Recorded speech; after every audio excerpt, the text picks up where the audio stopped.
Hello and welcome to The Hash. It's Wednesday, June 16th. I'm Zack Seward. We've got Naomi Brockwell, we've got Ben Powers, we've got Will Foxley, and we've got Anna Baidakova filling in, joining us today from Russia. That is lovely. Hello, looking good. Will, you have the story of the day. Lead us off. Yeah, it might be the story of the day. I mean, Dogecoin walked so Shiba could run, as they say, and that is what Coinbase has picked up on as well. They have chosen to list the knockoff of the knockoff token, Shiba Inu, along with CHILIZ token and the Keep Network token onto Coinbase Pro. Why does this all matter? Because more or less the price of these tokens always pump when they get listed on Coinbase, and then they normally go from Coinbase Pro to the Coinbase platform itself. So then any retail investor can get access to these random tokens. So just to kind of take a step back, one of these tokens is not like the other two. Shiba Inu is a knockoff of the Doge token. It's only like a month old, so it's a little interesting that they decided to list that. There's a lot of conspiracy theories out there on why Coinbase, which typically has been a little bit slower than other exchanges to list tokens, chose to go ahead and list this token so early. Keep Network and CHILIZ are actually platforms with utility. CHILIZ is a sports network token, so there's a lot of football leagues in Europe that use the token for kind of like a digital coupon of sorts. And then Keep Network is a token for moving Bitcoin over to the Ethereum network. And it kind of acts as like a collateral asset for ensuring like the safety of Bitcoin on Ethereum. So interesting news that they decided to list it. We've already seen some price spikes on all three of those tokens as they are listed. Zach, why do you think they are kind of going easy on token listings these days? Like they've listed a lot of different tokens. You wouldn't see them do that 2 years ago. It's the new Coinbase, right? So we've heard them really soften their stance on what can be listed in the crypto casino. So, you know, they've gone out and said, hey, we even want to list day one tokens, right? We want to be a place that lists tokens just right out the gate, no track record. That's something that we want to give access to our customers. And we have a new framework for doing this. And one day we're going to be onboarding tokens at a much greater clip. I think that's interesting. Like we sort of have this vestigial understanding of Coinbase listing tokens. You remember back in like 2017, 2018, Coinbase listing was a really big deal. You know, they were very selective in terms of what ended up on that platform. And I think what they're doing now is sort of the more Binance approach, right? Just the shotgun blast. We need as many assets on this platform as possible. And I'd be interested to know like how much being a public company factors into this calculation, right? We need to make sure that people are on this platform. We need to make sure that monthly active users are staying up. We need to make sure that stock analysts on Wall Street are happy with our metrics. So I think it's part and parcel of that, but that's just my initial take. Off the top, I will throw it to you, Naomi. Yeah, I'll just add on to your public listing comment, because there's a flip side to that as well. You know, playing it safe in order to be approved for a public listing. Coinbase has always been very good at towing the line and doing what regulators want and making sure that they're abiding by all the correct rules. And I think being conservative in their coin listings definitely played into that. But now that they are public and they're out there and they're not seeking that approval anymore, it is interesting that they're like, all right, let's list all the things. Put them all on the exchange and do it immediately. Like it's just such a turnaround, and it really did happen immediately after their public listing that it makes me wonder whether, we're going to see a lot of different things coming out of Coinbase now that they've kind of gotten that approval they've been seeking for a very long time. I think we definitely are. And to me, like, there's just a direct correlation between stock price go down and the pure audience grab of just trying to go after Shiba Inu and some of these other coins. Like, as you get more coins on the platform, you get more communities that come to it. And I really think that's what this is about. And it's particularly stark and striking given their slow walk and kind of seeming vetting process in the past. And that's sort of what's discouraging me, in this regard. Funny note on CHILIZ, a buddy of mine texted me the other day. He's like, hey, we just partnered with CHILIZ. Like, can I just vet this with you briefly? And he was like, because what I think is this is just a pure sort of way to get people to buy into their token by doing it with sports platforms. And I was like, yes, the pure newcomer to the token economics realm. So he was definitely reading it properly right off the top. But I think it is really disappointing that Shiba Inu made it onto this platform. I'm concerned about what's going to come next because I think, that public accountability angle, Naomi, that you talked about, like they have sort of fiduciary responsibility to at this point, it could get real messy real quickly.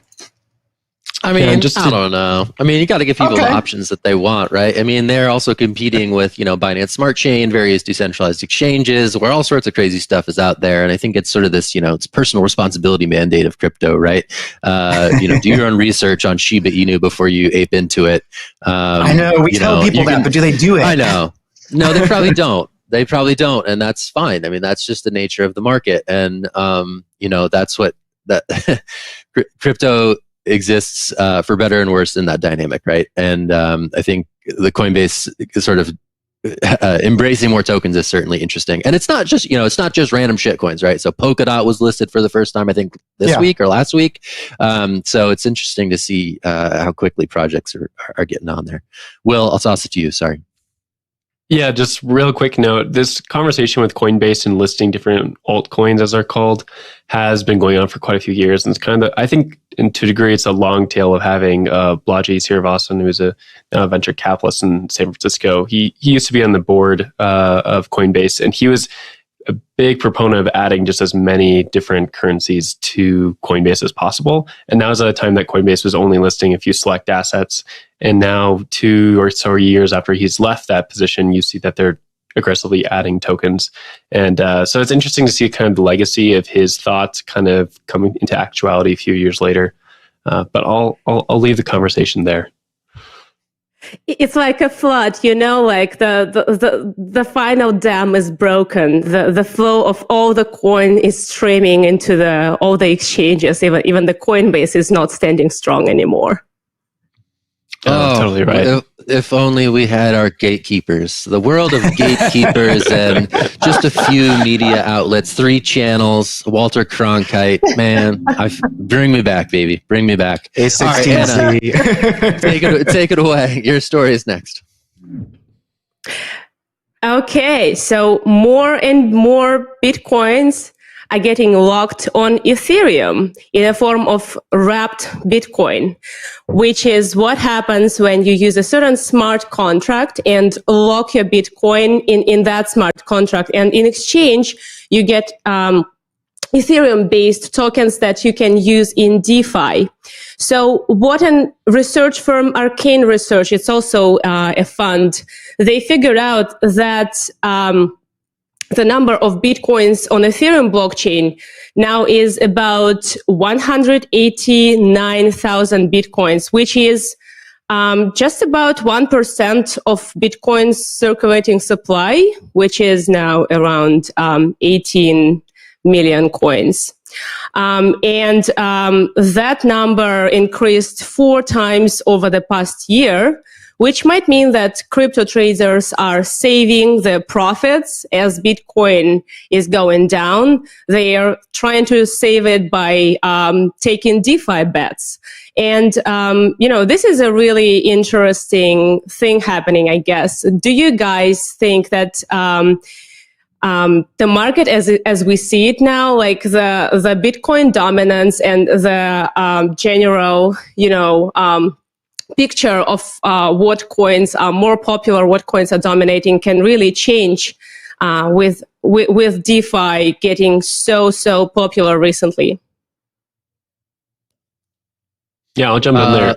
Interesting to see that that they're pulling the correlation that Bitcoiners are moving to DeFi to get returns, because DeFi has just been the worst asset class over the last month or so compared to anything else. So it's interesting to see there is places to get returns still there. There are still yield farming and there's some projects that are doing okay, but overall that asset class has done probably the worst out of all the major coins out there that are taken more seriously. Bitcoin and Ether definitely took some big trimmings off the top, but you see these smaller projects, those are the ones that lose out quickest because there's the least amount of liquidity, there's the least amount of traders, least amount of volume across the board, and so those prices just seem to tank. But Bitcoin moving into DeFi, that's been a long conversation for about the last year, and it's not surprising that we keep seeing more Bitcoin go into the Ethereum ecosystem itself, just because every one Bitcoin has a lot of liquidity wrapped up in it. It's $40,000. So you just move a few over there and you can start really trading some altcoins on those exchanges a little more easily. I mean, there's DeFi tokens, and that that you're talking about that asset class really tanking, right? There's like the tokens associated with these things, and then there's the platforms themselves. And what WBTC is the ability to put Bitcoin on these platforms themselves, which I think, is a trend that's not going anywhere. I think we're starting to see Bitcoin maxis say, Bitcoin DeFi, Bitcoin native DeFi. Like there's this narrative shift around maybe an embrace of DeFi that hadn't previously existed, and this lends a little bit of firepower, a little bit of data to just how big a story that has become. So. Yeah, it's actually a bit funny. It looked a bit funny for me that, when you look at crypto Twitter, it's just two very separate camps. Bitcoiners call altcoins shitcoins and say there is, there are no cryptocurrencies other Bitcoins. Ethereans might blame Bitcoin for excessive use of electricity and so on and so forth. And now you say that, probably average traders just don't care about those narratives at all. They just go where they can get some quick profit, and be it Bitcoin, be it Ethereum, be it Doge, whatever. Yeah, for sure. And I think that it's so interesting because we're covering the space, see innovation across the board. We see all kinds of projects popping up all the time that are innovative. We don't know whether they're going to succeed, but they're doing things that are cutting edge and trying out new things and experimenting. And DeFi really, it exploded in 2020, and it proved that, people want things that can earn them interest. We can't get interest in our bank accounts. The interest rates are being held way too low. And so people went searching for that. Ethereum proved that and created this amazing walled garden, and now Bitcoin is like, oh, that's a little bit interesting. I'm not saying you innovated. I'm not saying that this is a worthwhile project. It's still shit, but we're also going to take this technology and apply it to our cap. So it's kind of an interesting shift in narrative there. But let's change track there. What have we got next? I think we're going to take a little break, and then when we get back, we're going to talk about the latest attempt to decentralize an Airbnb-like platform. This one is called Dtravel. Talk about that when we get back. Stick with us. Dtravel.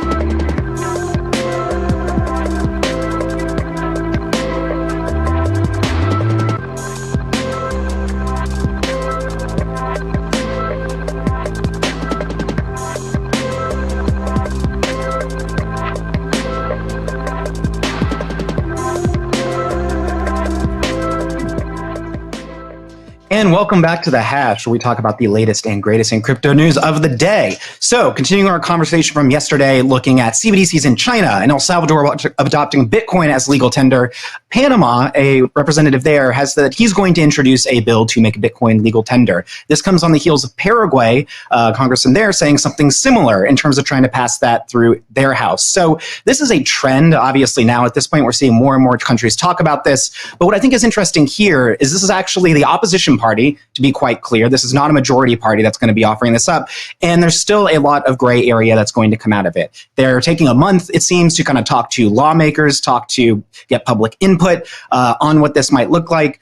But they also flagged, the congressman, that what's interesting is that the Panamanian Constitution does not let the government mandate certain things as legal tender. So that's, again, sort of in opposition to what we've seen in El Salvador. So I just think this is a really fascinating trend, and we're starting to see kind of the lines get drawn in the sand of how countries may or may not go with this. Will, what you got?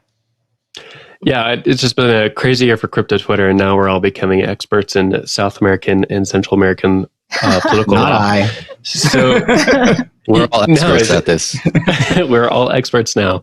It is interesting to see that there's more dominoes in the line behind El Salvador personally, I thought there might just be a one-off for a little bit, but there could be a few more countries coming down the line, or at the very least, there's just going to be more conversation about adding Bitcoin into these countries' economies, even if nothing happens with it. Even if it's like an opposition party that has like a one-off conversation with about it and it dies in like an assembly House bill or whatnot. Like that's a good conversation to have, because I think these Latin American countries have more or less just been beholden to the US dollar for decades, and that's not a great place to be if you're trying to be a sovereign state. And just the ability that Bitcoin brings to the table to maybe even go against the grain and go against the US dollar, that's an interesting macro conversation that Bitcoin hasn't had, except for in some really esoteric circles on crypto Twitter. It's actually happening in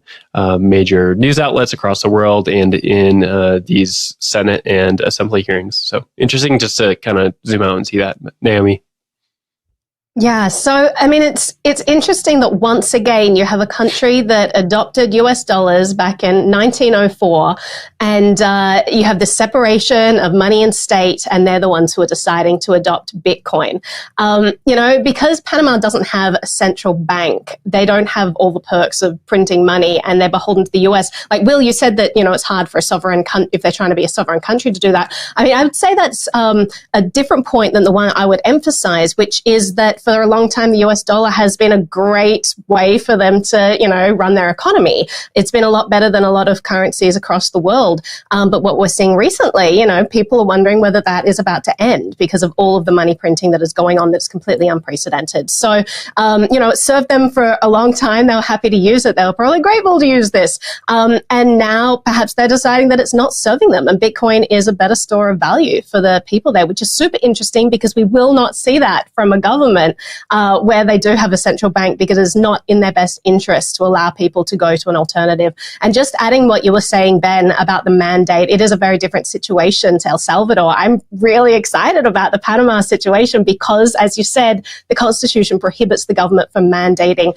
only certain currencies as legal tender, and El Salvador, as we know, has issued a mandate saying that Bitcoin has to be accepted at tender in spot trades, not just for covering past debt. So that's a rare occurrence that hasn't happened in many countries that El Salvador did. It's quite draconian. A lot of the crypto community was kind of taken aback by that. And so that now Panama is entering into this, we know that that's not going to be part of it. It's going to be purely of people's own volition. So that's pretty exciting.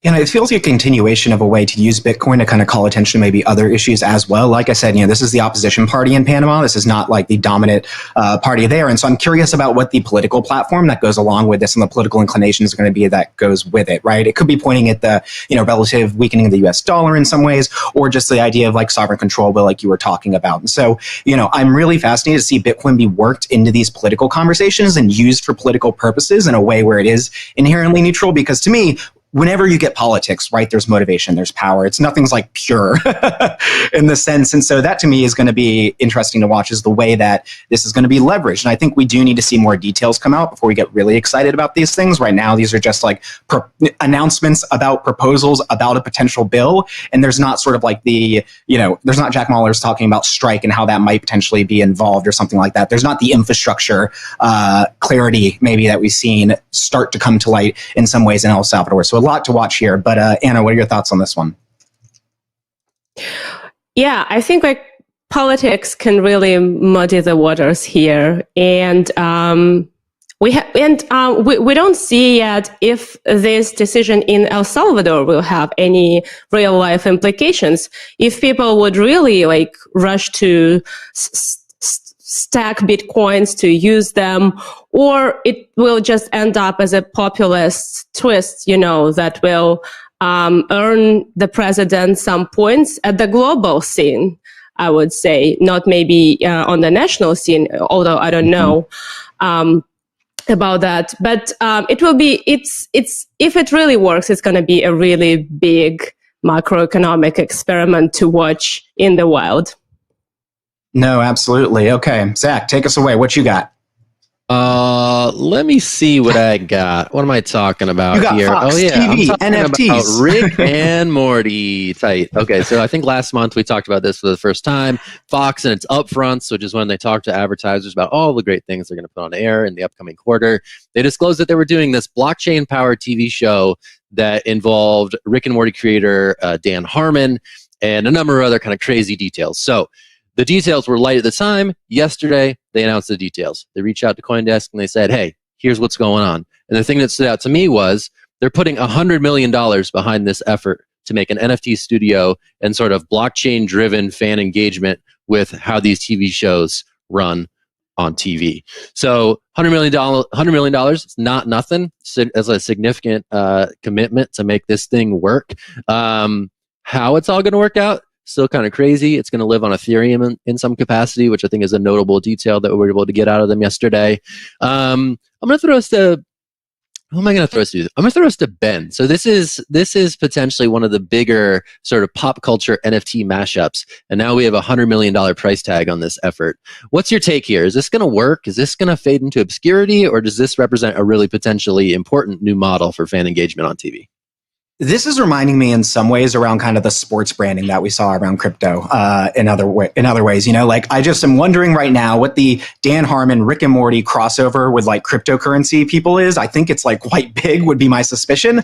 And so in that sense, you know, maybe there is a real kind of like sustainability here, particularly when you're thinking about an audience that's as dedicated as Dan Harmon's audience is. You know, I still have some of the questions coming out that I initially did. Exactly how are like the proceeds of these NFTs going to be split between like, you know, showrunners, developers, directors, like writers, like there's so much to go here, and where that money is going to go is going to be a big question I have. That being said, Fox definitely thinks there's a market here, right? Like $100 million is a lot of money, and they definitely do have a wide kind of swath of the entertainment industry that they work with and look at. And so at the very least, I think we're definitely going to get the pop exposure aspect. I think, you know, seeing them bet big on NFTs, as we've seen sort of a steady settling out of the NFT market is big. And, you know, like we were talking about yesterday with investment rounds still coming in quite large numbers, even as the crypto markets are down a bit, you know, this speaks to me that people do see a long-term future for NFTs. But Naomi, I'll talk this one over to you. Yeah, so I think it's a really interesting way for them to monetize and further monetize content. You see merchandising being this sort of periphery industry around the entertainment industry itself. You have the actual, you know, video clips and movies and the physical items like DVDs, if people still use those things, or MP3 downloads, MP4 downloads. But then on the periphery, you always have this kind of art scene where you have the dolls and the games and all of that. And I think it's kind of cool that now they're finding ways to make those more interactive. I think that's obviously going to be a next step in entertainment, allowing people to, you know, participate in the ecosystem. Maybe something just happens in the episode that aired last night. You don't have to wait for a rollout in stores for a doll to arrive. Suddenly, immediately online, you can buy this NFT. Or maybe there's an interaction there where what the fans do with these NFTs, maybe they have some element of control, and then that actually influences what happens in the show, sort of like a make your own story type thing. It's like there's just so much potential in this world now that we have this programmable art and this whole digital scene that's erupted. So I'm pretty excited to see what's going to happen there. And knowing that it's Dan Harmon behind this, I'm such a fan of Rick and Morty. I'm pretty excited. It may not all be super above board. Some of it may be really crass, but you know, I'm so here for that. I just want to see what he's going to come up with, and I'm pretty excited about it. Naomi, you've got me imagining like a small child, like grabbing a laptop as if it's a doll, trying to play with the NFT now. And I'm laughing over here on that one. Well, I mean, Rick and Morty is like the adults show, right? You're not going to have 6-year-olds watching that. I don't know what Crapopolis is going to be, but judging from the name, I would recommend maybe don't show your kids just to start off with. Just test it out first. But yeah. All right, let's change gears. Who's got the next story? Who's here? All Who's right. We're going to be talking about Binance-backed Travala. So they have launched something called Dtravel, which is apparently a decentralized Airbnb. Now, we know that Airbnb has taken such a huge hit over the past year. People just stopped traveling. And now that things are starting to open back up again, Travala has announced that, well, we want to make this decentralized now. We want to also give people part ownership. We want to issue tokens and kind of run governance in a decentralized way and kind of mimic what Airbnb has, but allow the community to drive it all. It's an interesting concept. I would be interested in kind of digging into the details of how this is actually going to play out, maybe some of the pros and cons of a system like this. But I'll throw this to Will to start off with. What are your immediate takeaways? Well, if you go back into your old ICO scrapbook, you will find that there was an identical ICO, I think called Airbnb, but it was two Bs. It was and the B they token. also issued it was a token. the B token. The B token. It was the B token. It was the B token. The B token is in that story. It's a nice piece of context. Anyway, continue. Thank you. Yes, and that ICO failed, I guess, is kind of the larger point to my story. Quietly. The whole, yes. The whole project no did ICO not ever. do too well. Yes, I mean, to be fair, like 98% of ICOs didn't do too hot, but this, like, the project itself, it's kind of unsure. I'm unsure like what the legs are for these things. The fact that Travala is involved, though, just kind of gives it more credibility. So I'm bearish on the token idea, but all right, I'll take having Travala behind is good. I will suspend my disbelief and I will take the bull case here. So the idea here is that this has failed miserably in the past, but now that we can DAOify these things, maybe it would work. So this is a decentralized autonomous organization, uses a governance token to basically be the conduit for decision making about how the whole thing works, right? So the idea, if this were to work, would that, you would take your travel token and you would exercise your opinions, and then you as a DAO would come to a consensus in terms of how this thing should be run. And it's potentially interesting, right? This is a potentially interesting sort of next generation DAO experiment that may not work, but could and would be interesting if it did. And then you could see DAOs sort of take over all sorts of different marketplace ideas, be they home sharing, ride sharing, or other. So that's the bull case. Maybe a little bit too optimistic, but I'll toss it down to you, Anno. What's wrong with that idea? Yeah, can I be a little bit bearish about that? Yes. The idea of decentralizing a marketplace like that, which is by nature decentralized because you have like all these multiple homeowners and all these multiple renters that are independent by themselves. But one of the troubles Airbnb encountered, by the way, and that was written about, that people would get scammed. They would rent an apartment and it would be not like it was in the pictures, and they would try to get their deposits back. And nobody, like the Airbnb wouldn't be, like, as people complained, fast enough to address their complaints. And, how do you address the scamming issue in a decentralized way as a DAO, where somebody needs to verify the claims and verify the proofs and make a decision who gets the money? This can be this going to be either a very interesting experiment or a complete trash fire. Could be, yes, that is a true statement. But you could slash their token holdings, right? So if I'm a renter, I have to put up my travel tokens, and similar to how other proof of stake networks work, if I'm bad at what I'm doing, my holdings can get slashed. So I don't know, maybe. Naomi, you got it. Yeah, I will just add that, they say that peer-to-peer communication, voting are core to the effort. How many people want to actually participate in the governance of how their Airbnb is run? Like, it's not going to be the forefront of their mind to be like, oh, my Airbnb is voting today, along with my, my yield holdings for X, Y, Z. Like, no one's going to want that. The reason we like Airbnb is because they help facilitate, us linking peer-to-peer with other people. They're a centralized hub that take away the friction. I don't know if you all have ever used like decentralized apps or decentralized marketplaces or any of these things. Accountability, as Anna said, is so difficult. I have been ripped off so many times, and trying to like go through the slog, you know, like there has to be a real incentive for this. I can see decentralized marketplaces being something that people really want, but decentralized Airbnb, I just don't see what the use case is for the user and why this would make it a better Airbnb experience for me, other than like centralized is bad. But, you know, I don't buy that narrative. Centralized could sometimes be good, and that's my takeaway from this. But let's the rare words there. Move on. Yeah, exactly. We want a middleman. We want a judge to tell who was right, you know, and people to take on the liability, you know, people who have a fund set up that provides insurance for homeowners. Maybe they can do that in this, but I can imagine there's going to be a lot more friction. I hope they can work it out. That'd be cool. I want to see a decentralized world. I just think we got a long way to go.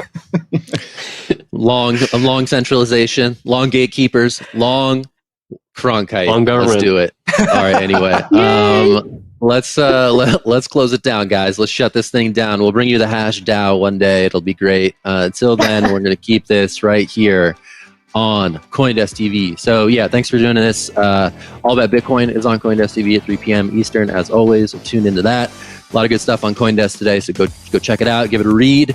I'm Zack Seward. I just bumped my computer. Sorry about that.